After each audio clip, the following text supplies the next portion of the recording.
Hello everyone.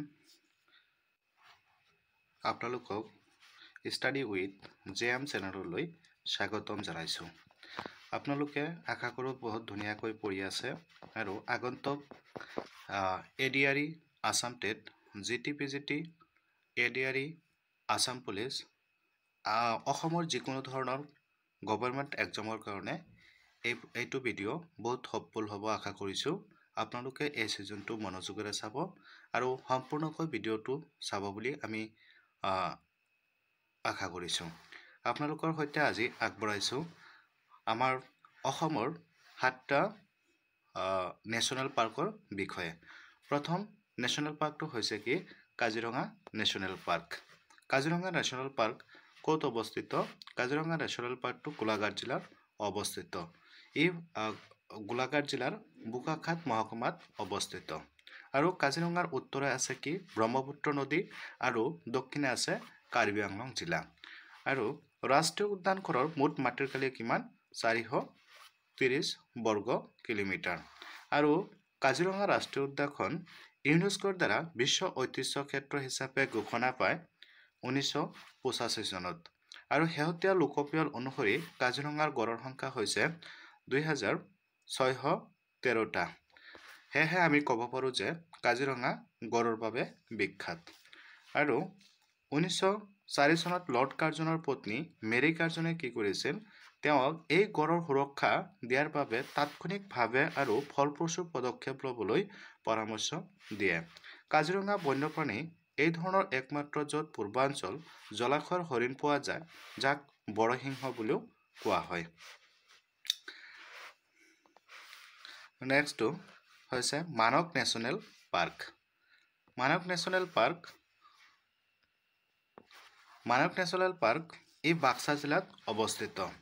আৰু মানস national park বিশ্ব ঐতিহ্য ক্ষেত্ৰ হিচাপে কেতিয়া ঘোষণা পাইছিল? 1985 চনত বিশ্ব ঐতিহ্য ক্ষেত্ৰ হিচাপে ঘোষণা পাইছিল মানস ৰাষ্ট্ৰীয় উদ্যান।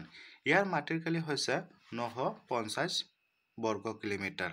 আৰু 1973 চনত কেন্দ্ৰীয় চৰকাৰৰ প্ৰজেক্ট টাইগাৰ মানসক কেন্দ্ৰ কৰি আৰম্ভ কৰা হৈছিল। বনৰীয়া জলমহৰ জনসংখ্যাৰ বাবে মানস ৰাষ্ট্ৰীয় উদ্যান বিখ্যাত। আৰু এইখন উদ্যান বা আমাৰ মানস ৰাষ্ট্ৰীয় উদ্যান নাম মানস নদীৰ পৰাই উৎপত্তি হৈছিল। মানস ৰাষ্ট্ৰীয় উদ্যানখনৰ নাম মানস নদীৰ পৰাই উৎপত্তি হৈছিল, যিখন নদীৰ নাম মনসা দেৱীৰ নাম অনুসৰি নামকৰণ কৰা হৈছিল। আৰু 1928 চনৰ 1 অক্টোবৰত মানস ৰাষ্ট্ৰীয় উদ্যানখন 360 কিলোমিটাৰ বৰ্গক্ষেত্ৰক সামৰি বন্যপ্ৰাণী অভয়াৰণ্য হিচাপে ঘোষণা কৰা হৈছিল। মানস ৰাষ্ট্ৰীয় উদ্যানখন আমি পালোঁ কিমান চনত অভয়াৰণ্য হিচাপে ঘোষণা কৰা হৈছিল? 1928 চনৰ 1 অক্টোবৰ তাৰিখে। আৰু 1973 চনত কি হৈছিল? মানস জৈৱ সংৰক্ষিত বনাঞ্চল, যাক বায়স্ফিয়াৰ ৰিজাৰ্ভ হিচাপে ঘোষণা কৰা হয়।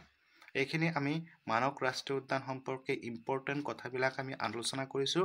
আপোনালোকে এই যিখিনি মই টপিকখিনি দিছোঁ, এই টপিকখিনি মনোযোগেৰে চাব। ইয়াৰ পৰা 100% আপোনালোকৰ এক্সামত কমন পৰিব বুলি আমি এইখন এনেকৈ প্ৰস্তুত কৰিছোঁ। ধন্যবাদ। নেক্সট এতিয়া পঢ়িম Orang national park. Orang national park ক'ত অৱস্থিত?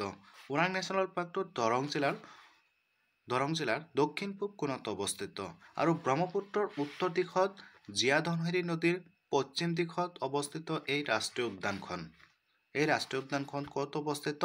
দৰং জিলাত অৱস্থিত। আৰু ব্ৰহ্মপুত্ৰৰ উত্তৰ দিশত জীয়াধনশিৰি নদীৰ পশ্চিম দিশত কি এই ওৰাং ৰাষ্ট্ৰীয় উদ্যানখন অৱস্থিত। ওৰাং ৰাষ্ট্ৰীয় উদ্যানখনৰ মুঠ মাটিৰ কালি হৈছে 78 অৰ্থাৎ 78 বৰ্গ কিলোমিটাৰ। 1985 চনৰ ইয়াক অভয়াৰণ্য হিচাপে প্ৰতিষ্ঠা কৰা হয়। আৰু 1999 চনৰ 13 এপ্ৰিলত ইয়াক ৰাষ্ট্ৰীয় উদ্যান হিচাপে ঘোষণা কৰা হয়। ইয়াক ওৰাং ৰাষ্ট্ৰীয় উদ্যানখন 1999 চনৰ 13 এপ্ৰিলত ৰাষ্ট্ৰীয় উদ্যান হিচাপে নেশ্যনেল পাৰ্ক হিচাপে ঘোষণা কৰা হৈছিল। আৰু 1992 চনত উদ্যানখনৰ নাম সলনি কৰি ৰাজীৱ গান্ধী বন্যপ্ৰাণী অভয়াৰণ্য হিচাপে সলনি কৰা হৈছিল আৰু বেলহেৰি নদী দনহেৰি নদী উদ্যানখন হিমাৰেখাৰ ব্ৰহ্মপুত্ৰ নদীত ই মিলি গৈছে তাৰ পিছত নেক্সটত চাম ডিব্ৰু-চৈখোৱা ৰাষ্ট্ৰীয় উদ্যান ডিব্ৰু-চৈখোৱা ৰাষ্ট্ৰীয় উদ্যানটো ক'ত অৱস্থিত ডিব্ৰুগড় আৰু তিনিচুকীয়া জিলাত অৱস্থিত ইয়াৰ উত্তৰ দিশত অৰুণাচলৰ লোহিত বা ব্ৰহ্মপুত্ৰ নদী আছে আৰু মুঠ মাটিকালি হৈছে 340 বৰ্গ কিলোমিটাৰ ডিব্ৰু-চৈখোৱা ৰাষ্ট্ৰীয় উদ্যানৰ মুঠ মাটিকালি 340 বৰ্গ কিলোমিটাৰ ই মূলতঃ বিৰল বগা পাখি থকা দেওহাঁহ আৰু বনৰীয়া ঘোঁৰাৰ বাবে বিখ্যাত বনৰীয়া ঘোঁৰাৰ বাবে আৰু দেওহাঁহৰ বাবে কোনখন ৰাষ্ট্ৰীয় উদ্যান বিখ্যাত ডিব্ৰু-চৈখোৱা ৰাষ্ট্ৰীয় উদ্যানখন বিখ্যাত ইয়াৰ বাবে নেক্সট হৈছে 1997 চনৰ জুলাই মাহত এক বায়োস্ফিয়াৰ ৰিজাৰ্ভ হিচাপে ঘোষণা কৰা হয় এটা আমি পালো মানস ৰাষ্ট্ৰীয় উদ্যান তাৰ পিছত আমি কি পালো ডিব্ৰু-চৈখোৱা ৰাষ্ট্ৰীয় উদ্যান বায়োস্ফিয়াৰ ৰিজাৰ্ভ হিচাপে ঘোষণা কৰা হয় কিমান চনত 1997 চনত ভেৰি ইম্পৰ্টেন্ট আপোনালোকে মনোযোগেৰে চাব আৰু এইখিনি লগতে নোটছ কৰি যাব নোটছ কৰিলে আপোনালোকৰ বেছি বেছি মনত থাকিব আপোনালোকে ভিডিঅটো চাব লগতে কলম আৰু বহুতো লগত লৈ এই ভিডিঅখন চাব বহুত উপকৃত হ'ব বুলি আমি এই ভিডিঅটো প্ৰস্তুত কৰিছো আৰু 1999 চনত ইয়াক ৰাষ্ট্ৰীয় উদ্যান হিচাপে ঘোষণা কৰা হয় কাক ৰাষ্ট্ৰীয় উদ্যান হিচাপে ডিব্ৰু-চৈখোৱা ৰাষ্ট্ৰীয় উদ্যান হিচাপে ঘোষণা কৰা হয় আৰু 2020 চনত ডিচেম্বৰ মাহত গুৱাহাটী উচ্চ ন্যায়ালয়ে সংৰক্ষিত এলেকাৰ ভিতৰত 7টা স্থানত হাইড্ৰকাৰ্বন অন্বেষণৰ বাবে অইল ইণ্ডিয়া লিমিটেড প্ৰদান কৰা অনুমতি স্থগিত ৰাখিছিল এইখিনি ইম্পৰ্টেন্ট এই ডিব্ৰু-চৈখোৱা ৰাষ্ট্ৰীয় উদ্যানৰ বিষয়ে নেক্সট চাও কি আছে নামেৰি ৰাষ্ট্ৰীয় উদ্যান নামেৰি ৰাষ্ট্ৰীয় উদ্যান ক'ত অৱস্থিত শোণিতপুৰ জিলাৰ উত্তৰ পাদদেশত অৱস্থিত নামেৰি ৰাষ্ট্ৰীয় উদ্যানখন শোণিতপুৰ জিলাৰ উত্তৰ পাদদেশত অৱস্থিত ইয়াৰ উত্তৰ দিশত আৰু পাদদেশবাসীকে দক্ষিণ দিশত জীয়া ভৰালী নদী আছে নামেৰি ৰাষ্ট্ৰীয় উদ্যানৰ মুঠ মাটিকালি হৈছে 150 বৰ্গ কিলোমিটাৰ নামেৰি ৰাষ্ট্ৰীয় উদ্যান জীয়া ভৰালী নদীত এংলিং আৰু ৰিভাৰ ৰাফটিঙৰ বাবে বহুতো আদৰ্শ স্থান পোৱা যায় তাৰ পিছত কি আছে 1999 চনৰ পৰা 2000 বৰ্ষটো নামেৰি বাঘ সংৰক্ষিত বনাঞ্চল হিচাপে ঘোষণা কৰা হয় আৰু মানক বাঘ সংৰক্ষিত বনাঞ্চলৰ পিছত অসমৰ দ্বিতীয় বাঘ সংৰক্ষিত বনাঞ্চল তাৰ পিছত কি আছে 1978 চনৰ 17 অক্টোবৰত এই উদ্যানখনক সংৰক্ষিত বনাঞ্চল হিচাপে ঘোষণা কৰা হয় সংৰক্ষিত বনাঞ্চল হিচাপে কাক ঘোষণা কৰা হৈছিল নামেৰি ৰাষ্ট্ৰীয় উদ্যানক কিমান চনত 1978 চনৰ 17 অক্টোবৰত আৰু 1985 চনত কি হৈছিল 18 ছেপ্টেম্বৰত নামেৰি অভয়াৰণ্য হিচাপে ঘোষণা কৰা হৈছিল নামেৰি ৰাষ্ট্ৰীয় উদ্যানখন নামেৰি অভয়াৰণ্য হিচাপে 1985 চনৰ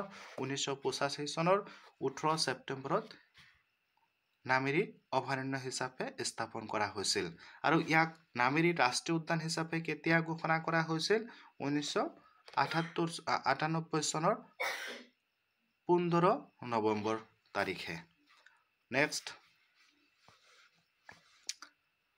ৰাইমনা ৰাষ্ট্ৰীয় উদ্যান very important point of view এক্সামৰ কাৰণে আপোনালোকে চাব এইটো কোকৰাঝাৰ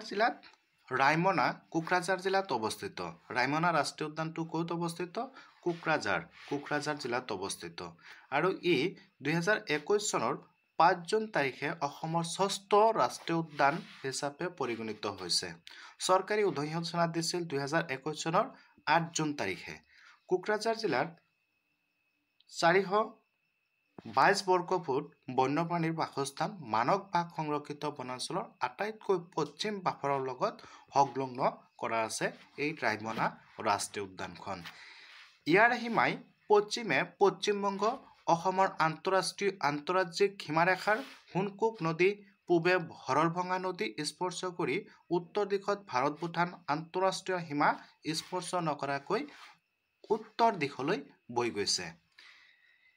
ই সোণালী বান্দৰৰ বাবে বিখ্যাত।